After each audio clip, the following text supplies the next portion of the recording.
I met my husband and I fell in love with him. And I'm just gonna tell you, I love my husband. I'm not embarrassed to tell you. I love that man, right? And I only tell you that because the shit I'm about to say. Just because you love someone doesn't mean you don't see them exactly who they are. Because on paper, if you set us up, we're a perfect match. I told you, I'm 100% Sicilian. He's first generation Italian boy from Brooklyn, right? We should be perfect, but we're not, because you wanna know why? He is the nicest guy on the planet. He has the hope of a 14-year-old girl. Right? He believes everything is possible.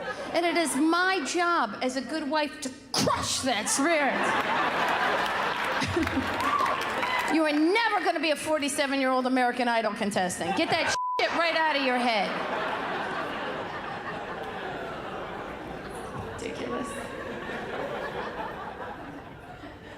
On paper, we're a perfect match. Real life, not so much.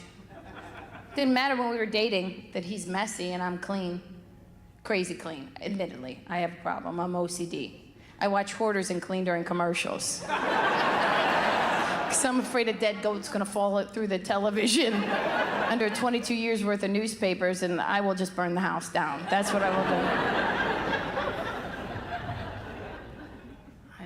That's a very Italian thing to be clean. My grandmother was crazy clean. Wake up in the middle of the night to go to the bathroom, come back, your bed would be made.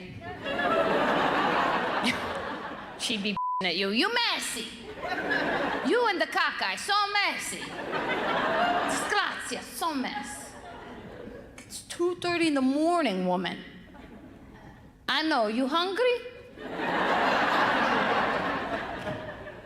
Yeah, I could eat, whatever. We're just different in real life. It didn't matter when we were dating. Didn't matter that I have a master's degree and he has a GED. Not just a GED, he's got 2 because he sent away for an extra copy.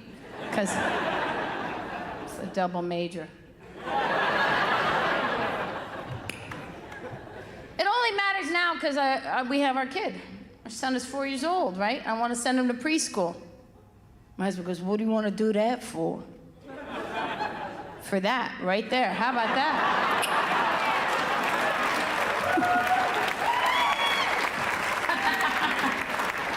Exhibit A, huh? I gotta put a little purple beret up here? What do you want? How am I gonna stake my case? It's insane. If you find it funny, trust me and believe me that it will find you. Because when I go to sign my 4-year-old for preschool, I happen to find the one preschool in our area that not only do you have to fill out an application, you have to write an essay. To get a child into preschool, an essay. And I'm gonna tell you something. If my essay can't get my son into that preschool, I will get an essay. I will get a Mexican gang member to terrorize that school board. This 4-year-old is getting into that school. I took it way too seriously. I was a student for too long. I wanted to write this beautiful essay. I got so nervous the deadline was coming up. My husband goes, I'll write it. Yeah, no. Not only will he not get in, we'll lose custody. It's not happening. Now that I'm married, I'm constantly on guard because I'm a jealous woman. I'm not gonna lie, it's the biggest issue he has to deal with. I'm jealous, man. You would think it would chill out when I got married. If you talk to my husband a second too long. I'm like, I don't know what your game is with this flirty line of questioning, but I don't like it. I'll be taking over from now on. And yes, he will have fries. I see you. Oh, I see you. I see you. I see you. People get intrusive with their questions. They'll be like, oh my gosh, how tall is your husband? Husband height. What cologne does he wear? Scent of my husband. His favorite movies are Wedding Video. You can leave now.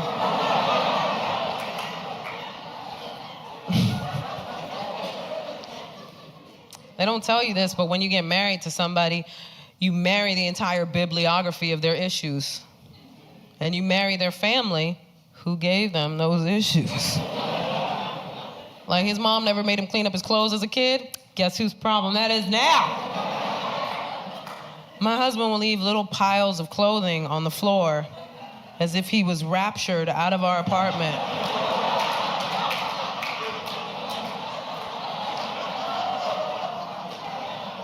I'm like, were you never beaten as a child for this?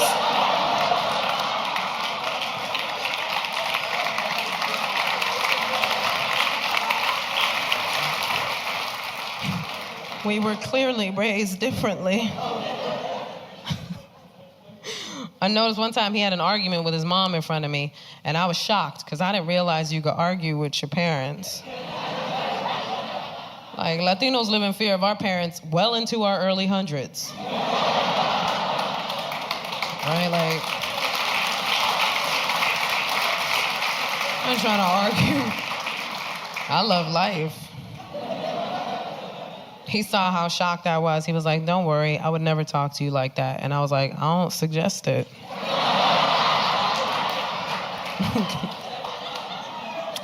You're a sound sleeper. Why do I know this?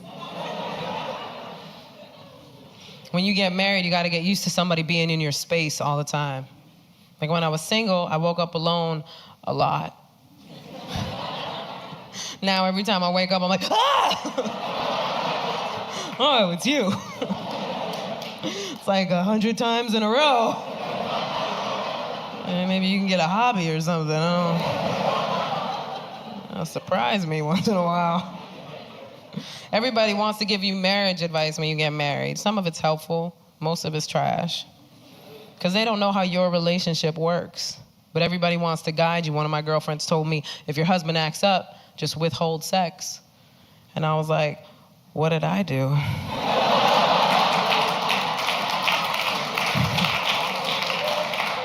That punishment affects both of us. I don't like your methods. Don't go to sleep angry, that's another one. I go to sleep angry all the time. Because he falls asleep before me and I'm just like,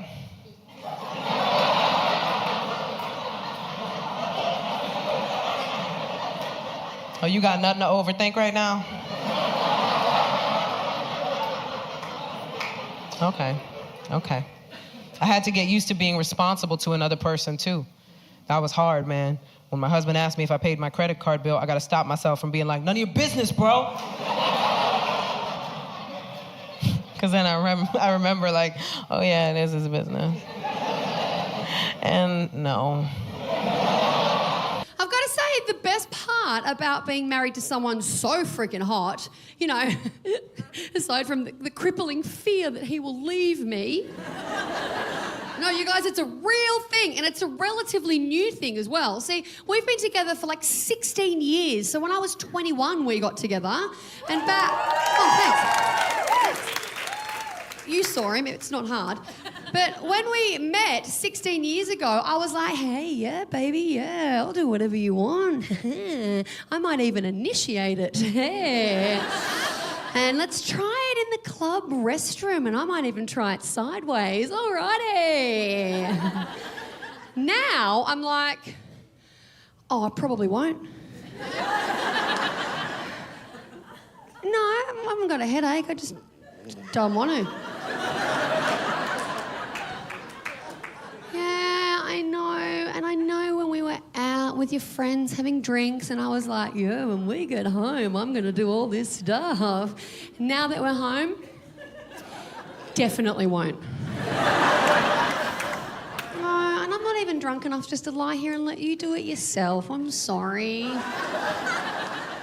And he is excellent. It's really fun now as well because, you know, more people know about him, which is my own stupid fault because I'm the fool that introduced all of you to him. So I panic when he leaves the house on his own. I'm like, where are you going? It's like, just to get milk. I'm like, why? It's like, you just asked me to go and get milk. And I'm like, oh, nah.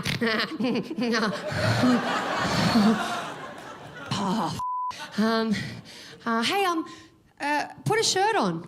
I've got a shirt on. Put another shirt on. Put two shirts on. And put a really loose one on. Go and get one of mine.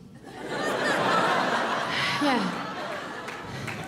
Yeah, and then don't go alone. Take the kids. Yeah, take the kids. Yeah, all of them. Take the two that came tearing out of me and the two that you brought into this relationship. Take all of the kids. And put on some rollerblades. No one's going to want to you if you're rollerblading.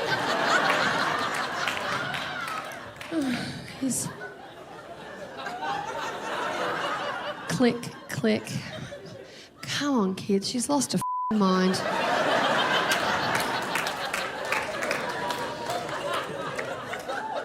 Yeah, he's a good man. It's fun now. I get messages from people congratulating me on being with someone as hot as him. Yeah. Girl, your husband is hot as hell. My congratulations to you. I reckon she probably runs like that.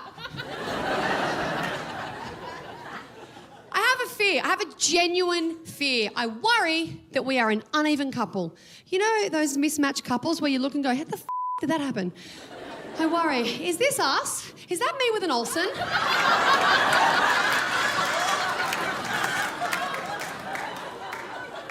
Okay.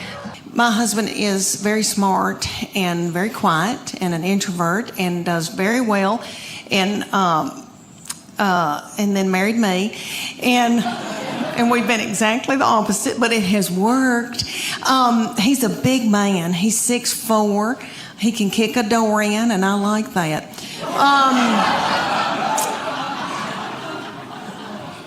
He works like a dog, and he loves a baby. Let me tell y'all that he is a baby cuddler at East Tennessee Children's Hospital. He cuddles the drug-dependent babies every week of the world as a volunteer.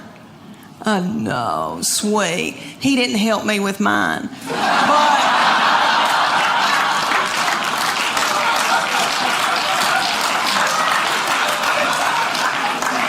Because he was out making a living and paying for all this. We've got 2 still in college, and I wanted a 4th baby so bad when my baby child went to kindergarten. I nearly grieved myself to death. I thought, Lord, what am I going to do with all this time on my hands? I hope I don't get hooked on whiskey and start honky-tonking. And about 3 weeks into her going to kindergarten, I was like, woohoo! Woohoo! Now I can go get a pap smear without somebody sitting on my head.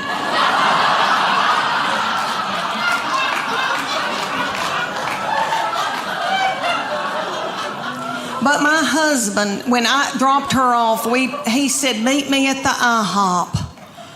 Because he knows that pancakes get me through a hard time. And I was crying, and I said, I want another baby.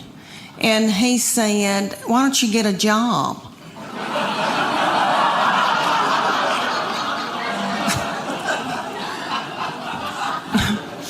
Yeah, right.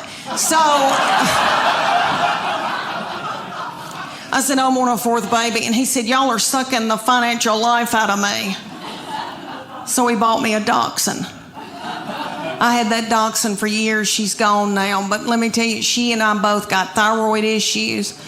She had cushions. I was walking her in our neighborhood one day, and a little girl came out in her driveway, and she said, can I pet your groundhog?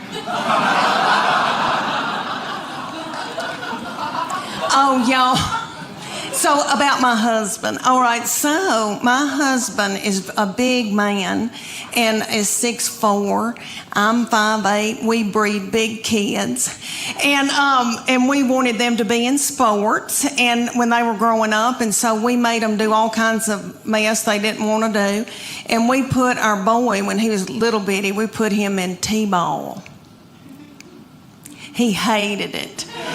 I don't know if any of y'all have had a baby play T-ball, but for those of you who don't know, T-ball season, it's about 110 degrees outside. It's little children that are 4 look like they've got a diaper on under their baseball pants or a pull-up.